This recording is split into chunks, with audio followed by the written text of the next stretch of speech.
Hello，大家好，我是阿乐。那年底了，又到了各种年度总结和新年计划的高峰期。其实严格意义上来说呢，我不算是手账爱好者，只是想说物尽其用，就把手头的 iPad 和这个笔呢好好的利用起来。所以就跟之前一样，我用 Page 更新了上一版那个周计划，就我在使用过程中感到不满意的地方。然后在 GoodNotes 里面就新开了2021年的笔记本，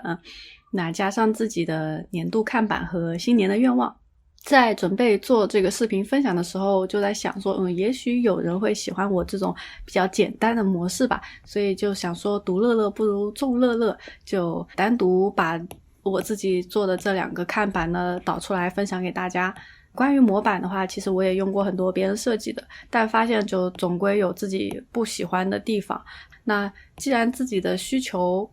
很简单，我就想说不如就自己做了。其实比起分享模板，我更愿意跟大家分享怎么去制作适合自己的计划模板。在这个过程中呢，其实还是在探索就到底自己是需要怎么样的东西。那所以今天我除了介绍这个模板怎么使用，那也会分享我是怎么用 Page 制作的，也算是填了上一次那个 Page 软件的这个坑吧。那喜欢的话就一起看下去吧。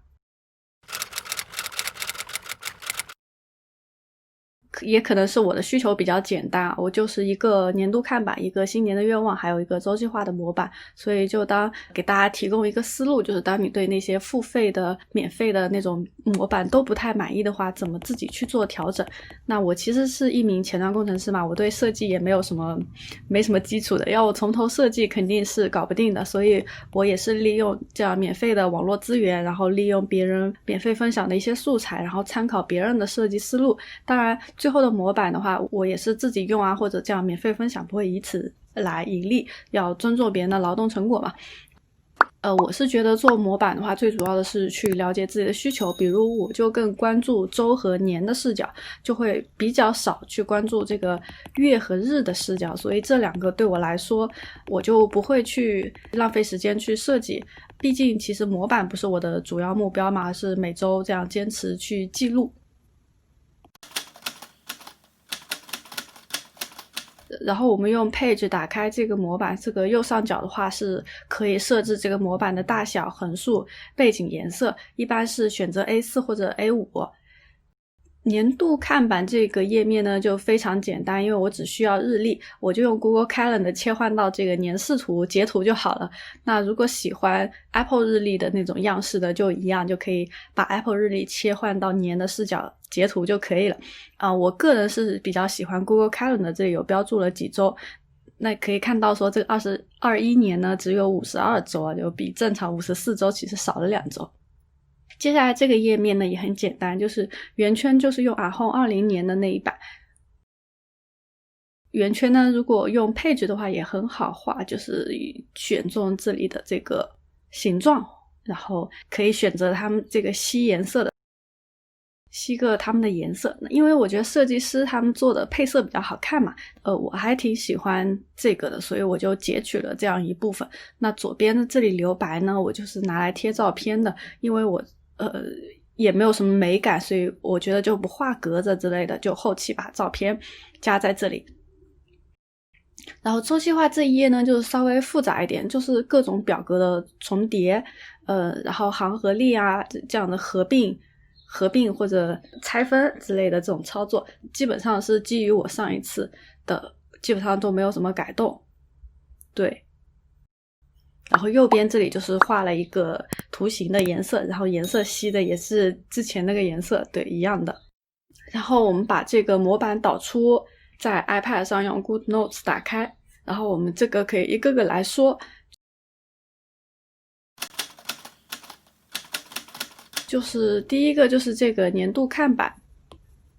这一页的话我就会标注上生日啊、纪念日啊、公众假期啊这种。就侧边的话可以写这一年比较重要的事情，比如说荷兰语的考试，比如说搬家的日子，比如说结婚4周年啊之类的。然后工作上比如说像绩效考核之类的也可以在这个边上标注。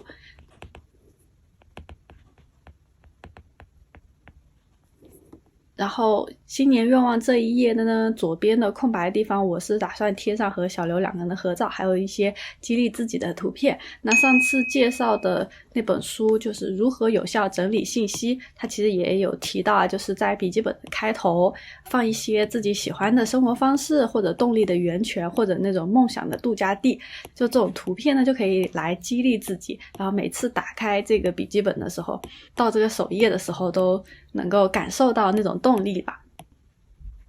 然后右边这个圈圈呢就是新年的愿望了，我觉得9个差不多了，再多的话也完不成。虽然就是年年都有这个仪式啊，但年年都完不成。不过呢，如果我们写了9个，最后能实现1、2个，或者非常好的情况下我们可以实现一半的话，那也是就是对这一年很好的一个交代。接下来周计划就是上一版其实大多数我们都已经介绍过，就是在这个框里面写上第几周，然后在这一行写上日期。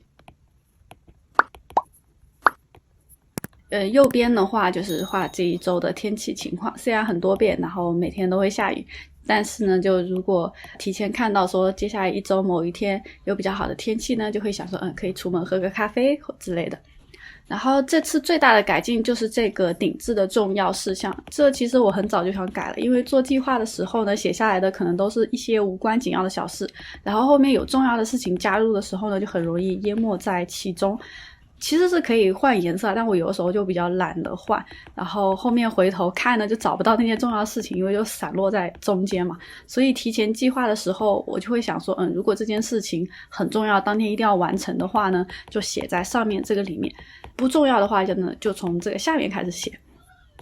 其实做 to do list 最忌讳的话就是每件小事都记，虽然就是这种划掉的快感会让我们自我感觉非常良好，好像今天完成了很多，但其实呢可能是因为我们一直在逃避这个重要的事情，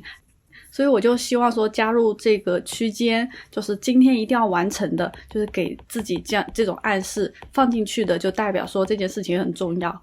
对，然后下面这块自由的空间呢，我是想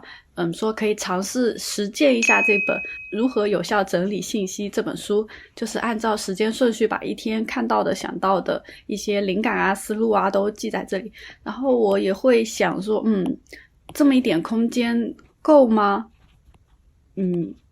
但是如果说过滤掉每天那些无效的信息的话，也许可以试试看。然后我们回到这个顶上面这里呢还是一样，就是左边这个是习惯打卡，右边这个呢就是目标，然后是本周或者本月的一些顶置的信息。我现在的话是有用手表在记录睡眠和运动的情况，然后就把每周或者每月的数据呢截图就贴到这里就可以了，也就是相当于我月底的那一周这一张纸上可能会非常的满。那好啦，那以上就是这期视频的主要内容了。如果你觉得这期视频对你还有点帮助和启发的话，可以帮我点个赞，分享给你的朋友，支持我继续做更多实用的视频。当然记得关注我，就不会错过这类内容啦。最后感谢大家的支持，我们下期见，拜拜。